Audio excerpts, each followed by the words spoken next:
Donc, du coup, bonjour, je vais vous présenter mon rapport de recherche sur lequel j'ai travaillé et sur la thèse du coup de développer durablement des websites. Donc, j'ai fait en collaboration avec la société WeRide, pour laquelle en fait j'effectue mon alternance. C'est une entreprise e-commerce, donc je vais vous la détailler après.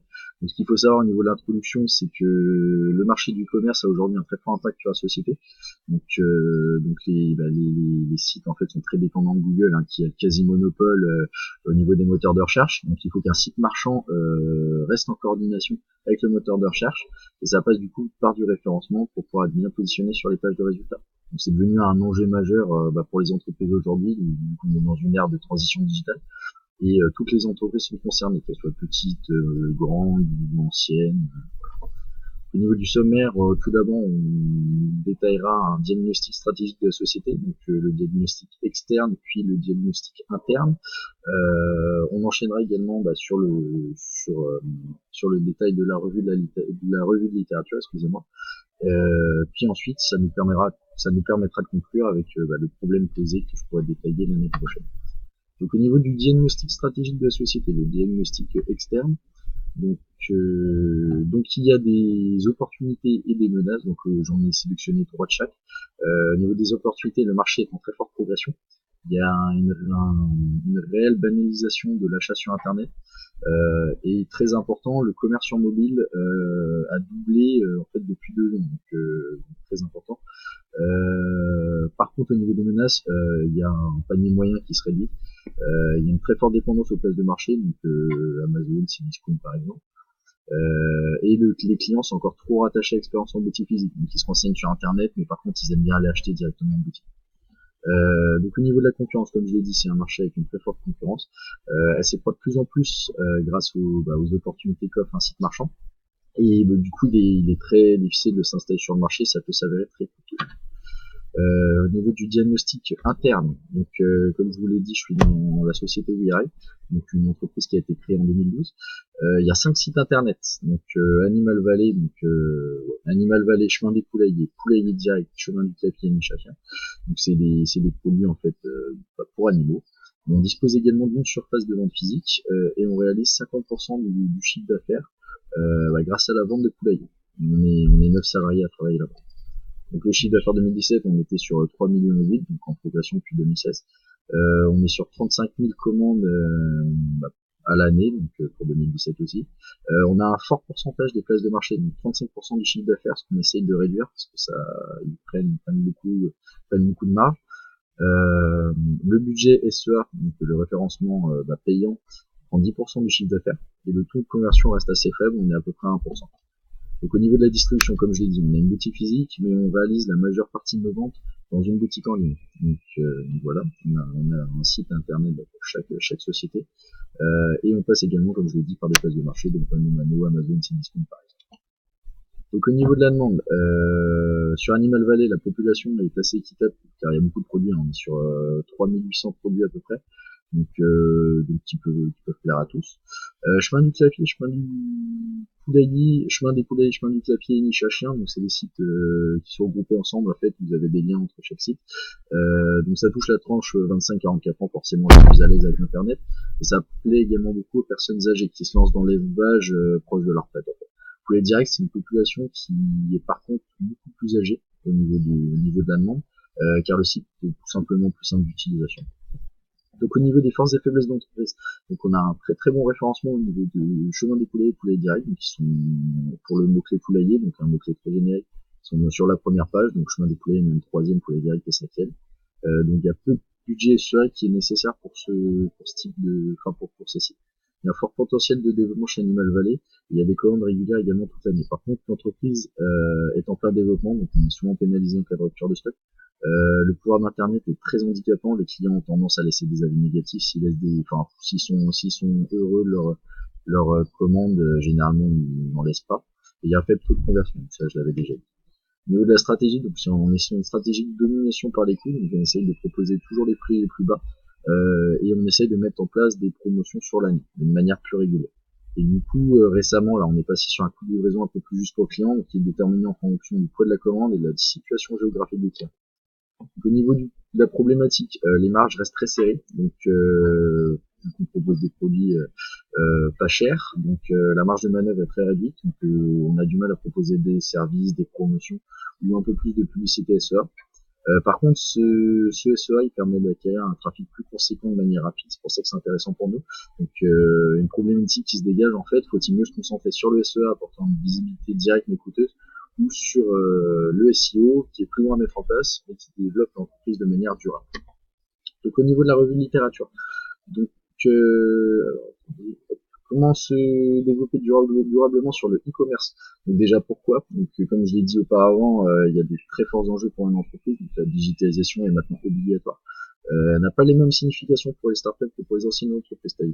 C'est-à-dire que les startups sont quasiment nées avec, si vous voulez, leur modèle économique est basé du coup sur cette digitalisation. Pour les anciennes entreprises, en particulier les grosses entreprises, c'est plus compliqué pour elles du coup de se digitaliser. Il y a beaucoup d'efforts à faire. Du coup, les e-commerçants ils doivent également répondre à un maximum de critères qualitatifs pour pouvoir fidéliser et faire parler du site à leurs propres clients. Ça, c'est un enjeu majeur aussi. Donc, par quels moyens se développer durablement? Donc, déjà, comme j'ai dit, vu que les téléphones prennent de plus en plus de part au niveau des ventes, il faut adapter absolument un site responsive, donc quelque chose d'adapté pour les téléphones. Il y a un fort potentiel également de développement des commerces électroniques de proximité, où en fait on peut retirer des produits en 1 ou 2 heures. Donc par exemple Amazon fait ça, vous pouvez retirer votre produit en 1 ou 2 heures après l'avoir commandé. Voilà. Il y a également un commerce entre particuliers qui est en très fort développement, donc par exemple Le Bon Coin qui est même leader en France devant eBay, qui est le leader mondial. On peut faire également des offres marchandes sur les réseaux sociaux. Et du coup, on peut se développer et s'ancrer sur le marché grâce aux outils de SEO et SEA que je vais détailler ensuite. Donc au niveau du SEA, est-ce que c'est un atout majeur pour un développement rapide? Donc déjà au niveau de la définition, c'est un outil qui permet d'acheter des mots-clés en haut d'une page de résultats pour la recherche de ces mots-clés. Donc c'est quelque chose de géré par Google AdWords, donc nouvellement appelé Google Ads, grâce à un système de vente aux enchères. C'est-à-dire que vous avez plusieurs mots-clés. En fait, vous allez choisir par exemple le mot-clé poulailler. Vous allez mettre de l'argent en fait sur ce mot-clé pour pouvoir être référencé en haut de la recherche Google pour le mot-clé poulailler. Donc vous pouvez en fait de la publicité sponsorisée. Vous pouvez également avec cet outil acheter de l'affichage sur des sites ou de la publicité sur YouTube. Donc pourquoi il est essentiel? Il y a 2,3 millions de recherches par seconde sur Google, donc qui représente 94% des parts de marché et des moteurs de recherche quand même. Par contre, un site doit être absolument passé dans les 3 premiers résultats pour générer beaucoup de trafic, sinon les clients ne prennent pas la peine de descendre. C'est un excellent complément au référencement naturel, ça on détaillera ensuite. Il y a une mesure facile du budget grâce au coût par clic évalué par Google avant une annonce. Il y a une maîtrise du risque et une capacité à conquérir de nouveaux clients assez facilement. Vous avez juste à payer en fait le fait d'être bien référencé, ça vous ramène énormément de nouveaux clients. Et c'est très flexible parce que du coup vous pouvez modifier une campagne en cours, donc quand vous le souhaitez, quotidiennement par exemple. Donc les limites du SEA, les enchères peuvent devenir très vite onéreuses, surtout sur les marchés concurrentiels. Le temps moyen de regard en compte sur des annonces sponsorisées, il n'atteindra jamais le résultat du premier résultat organique, donc ça c'est un souci. C'est difficile de penser long terme avec cet outil. Et au niveau du ROI, il est difficile à déterminer sur une année parce que le prix est en constante évolution. C'est-à-dire que soit vous allez essayer d'avoir plus de clients, enfin maintenir un certain nombre de clients, mais du coup le budget est susceptible d'augmenter, ou alors vous allez définir par exemple 50 000 € de budget, et là du coup vous risquez de perdre des clients parce que du coup d'autres concurrents auront mis un peu plus d'argent sur certains bouquets. Donc ça c'est un risque. Donc au niveau du SEO, est-ce qu'il est à prioriser pour un développement sur le long terme? Donc déjà, qu'est-ce que c'est le SEO? C'est un ensemble de techniques d'optimisation pour rendre ainsi visible dans les résultats naturels. Comment progresser au niveau du référencement naturel? C'est surtout avec du contenu, c'est un acteur majeur au niveau du référencement naturel. Par contre, il se définit pas que en fonction du contenu, mais aussi la structure et la popularité. Donc, par exemple, des sites qui parlent de vous avec des liens de redirection chez vous. Donc comment parvenir à un SEO de qualité? Donc ça, il faut un contenu absolument qualitatif et qui répond aux questions des utilisateurs. Ça, Google, il le voit et il rend votre site plus pertinent. Il faut une forte notoriété parce que c'est la même chose en fait. Il vous faut une forte notoriété parce que Google analysera également votre site comme pertinent. Il faut comprendre également l'algorithme de Google, même si on ne sait pas exactement de quoi il est fait, mais on a a après des tendances qu'il faut suivre, et ne surtout pas aller au contraire de celle-ci, parce que du coup vous risquez d'être pénalisé. La rédaction d'un blog aussi, c'est quelque chose de très important. Donc c'est un vecteur de contenu et qui vous assure également une bonne image et de la popularité aussi. Et ça vous permet également de faire du netlinking, c'est-à-dire que des liens, c'est pareil, d'autres d'autres sites concurrents vont reprendre vos articles et vont peuvent faire des liens également vers votre site grâce à ça. Donc c'est important. Par contre, il y a des précautions à prendre. Le SEO est très difficile à mesurer. Donc c'est également difficile d'établir un ROI, donc un retour sur investissement.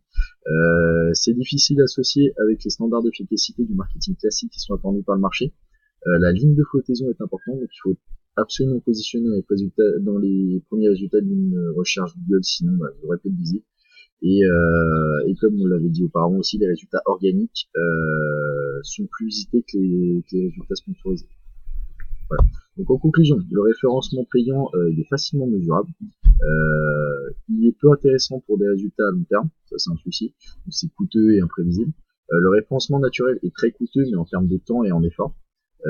Par contre, il est très difficile de mesurer son ROI. Vous voyez en fait que les outils sont très complémentaires. Par contre, une entreprise devra faire attention à plutôt privilégier le SEO pour transformer le référencement en SEA par du SEO pour pouvoir cibler de nouveaux mots-clés. C'est-à-dire que les mots-clés que vous payez en SEA, si vous réussissez à les avoir bien classés au niveau du SEO, vous n'aurez plus besoin de payer pour ça et vous pourrez en cibler d'autres. Donc, du coup, soit vous pourrez réduire votre budget du coup en payant moins de SEA, soit du coup vous mettrez du SEA sur d'autres mots-clés et donc, du coup vous aurez plus de clics. Donc du coup ça nous amène à un problème. Alors, donc du coup il y a une approche, là on a révisé une approche théorique donc pour montrer l'importance de ces outils. Par contre ils sont difficiles à appliquer pour une entreprise en pleine digitalisation, surtout une grosse, qui aura vraiment beaucoup d'efforts à faire pour pouvoir fixer des formes. Ils ont tout un modèle économique de base fait par rapport à ce qu'ils faisaient avant. Là ils sont obligés de tout transformer pour tout digitaliser et ça c'est énormément d'efforts pour eux, beaucoup de travail. Donc du coup, moi, ce que j'aimerais faire, c'est une étude terrain pour répondre à une certaine question.